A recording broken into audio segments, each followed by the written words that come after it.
বাটা মাছে কাটা বেশি, দুর্দান্ত লাগে স্বাদ। অল্প তেলে রান্না করো, খেতে ভালো লাগবে বাটা মাছ।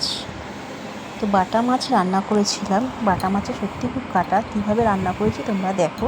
তো প্রথমে তোমাদেরকে হাই বলে দিয়ে আমি মাছগুলো কিন্তু ভালো করে ধুয়ে ওতে দিয়ে দিলাম হলুদ গুঁড়ো, নুন, আর দিয়ে দেবো একটু লঙ্কার গুঁড়ো দিয়ে বাটা মাছগুলোকে পুরো ম্যারিনেট করে ভালো করে মাছগুলোর গায়ে মেখে সাইড করে রেখে দিলাম। এবার একটু কড়াইয়ে তেল দিয়ে দিলাম, অল্প সর্ষের তেল। তাতে দিয়ে দেবো বেশ খানিকটা পেঁয়াজ কুচি আর রসুন আর কাঁচা লঙ্কা। এবার পেঁয়াজ কুচিগুলো দিয়ে দিলাম, গোটা রসুন দিয়ে দিলাম কয়েকটা, আর দিয়ে দিলাম কাঁচা লঙ্কা দিয়ে এটাকে খুব ভালো করে লাল করে ভেজে নেব। তো খুব ভালো করে পেঁয়াজ আর লঙ্কা আর রসুন একসাথে ভালো করে ভেজে নিচ্ছি। তার মধ্যে দিয়ে দিলাম কটা কাজু বাদাম আর কিশমিশ, আর দিয়ে দিয়েছিলাম পোস্ত, ছোটো অল্প পোস্ত, আর দিয়ে দেবো একটু সাদা তিল। এবার সব একসাথে খুব ভালো করে লাল করে ভেজে নেব। ওই তেলের মধ্যে সব একসাথে ভেজে নিয়ে আমি একটা মিক্সির জারের মধ্যে সব দিয়ে দেবো মশলাগুলো দিয়ে মিক্সির জারের মধ্যে দিয়ে এটাকে আমি বেটে নিয়ে আসবো। তারপরে তেল দিয়ে দিলাম, কড়াইয়ে তেল দিয়ে বাটা মাছগুলো ভেজে নেব। এরকম দেখতেই পাচ্ছ বাটা মাছ এমনিতেই গরম, তার প্রচণ্ড, তার মধ্যে বাটা মাছগুলো খুব ফাটছে।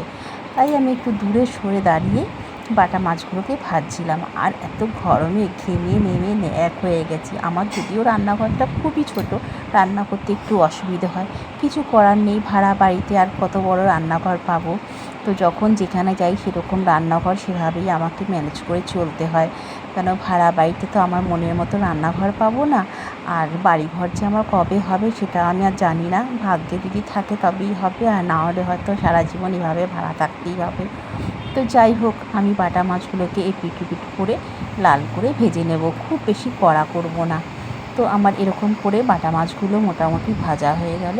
এরকম করে হালকা লাল করে প্রত্যেকটা বাটা মাছ ভেজে তুলে নেব। তো আবারও দিয়ে দিলাম কটা ছিল সব। এই বাটা মাছগুলো আমার এভাবে ভাজা হয়ে যাওয়ার পরে ওই তেলের ভিতরেই আমি যেই মশলাটা রেডি করেছিলাম সেটা দিয়ে দিলাম। দিয়ে এবার যেহেতু মশলাটা আমার ভাজা ছিল, কিছুই আর বেশি ভাজতে হবে না, হালকা একটু নেড়ে তার মধ্যে দিয়ে দিলাম স্বাদ অনুযায়ী নুন, আর দিয়ে দেবো একটু লঙ্কার গুঁড়ো। এখানে কিন্তু আমি হলুদ কোনো ব্যবহার করব না। দিয়ে দিলাম একটু লঙ্কার গুঁড়ো, দিয়ে একটু নেড়ে ছেড়ে নিলাম। খুব বেশি ভাজারও দরকার নেই, মশলা কষানোর দরকার নেই। তারপরে আমার মিক্সার জারের মধ্যে একটু দিয়েছিলাম ফাটানো টক দই।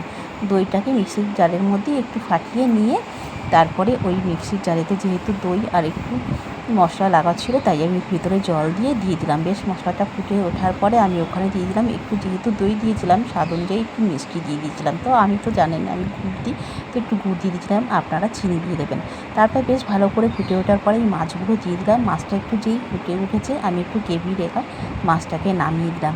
এইভাবে বাটা মাছটা রান্না করুন, অসম্ভব সুন্দর খেতে হবে, দুর্দান্ত স্বাদের, যে মুখে বলে আমি বলতে বুঝিয়ে পারবো না। আপনারা যদি একবার ট্রাই করুন, রান্না করে দেখবেন, অসম্ভব সুন্দর বাটা মাছটা খেতে লাগে।